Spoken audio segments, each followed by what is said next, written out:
আমার মনে হয় প্রায় সবারই একটা ড্রিম আছে যে পুজোর আগে যাতে নিজে ট্রান্সলেশন করতে পারি, 15 থেকে 20 কেজি ওজন কমাতে পারি, স্কিনটা যাতে সুন্দর লাগে।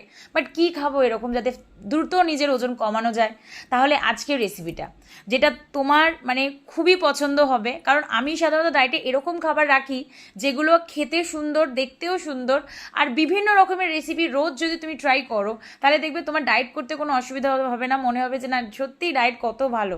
আর রিয়েলি আমার রেসিপি থেকে তুমি বুঝতে পারবে যে ডায়েট করা মানে সেদ্ধ সেদ্ধ খাবার নয়। ডায়েট করা মানে তুমি তোমার পছন্দ মতো ঘরের সমস্ত খাবার খেতে পারো।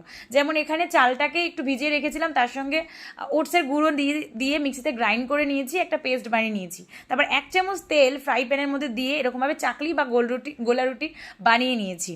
ডায়েট করতে গিয়ে আমাদের সবারই একটা প্রবলেম হয়, সেটা হচ্ছে সকালবেলা ব্রেকফাস্ট কী খাবো, সকালবেলা একদম টাইম নেই।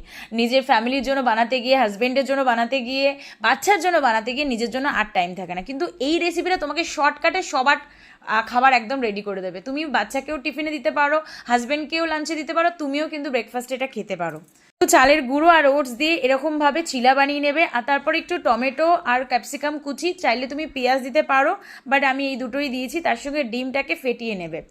তারপর এই যে টমেটো অ্যান্ড ক্যাপসিকাম দিয়েছি, এটার মধ্যে ভিটামিনস মিনারেলস আছে, প্রোটিনস আছে ডিমের মধ্যে, আর কার্বোহাইড্রেট তো আছে, ফাইবারের জন্য ওটস দিয়েছি, মানে it's a complete mill.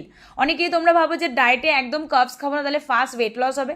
Wait তো লস হবে, কিন্তু তারপরে যে প্রচণ্ড ক্রেভিংস হবে, তুমি যতটা কন্ট্রোল করেছো তার থেকে প্রচুর বেশি খেয়ে ফেলবে, অ্যান্ড তারপর দেখবে তোমার ওয়েটটা ধরধর করে বাড়ছে।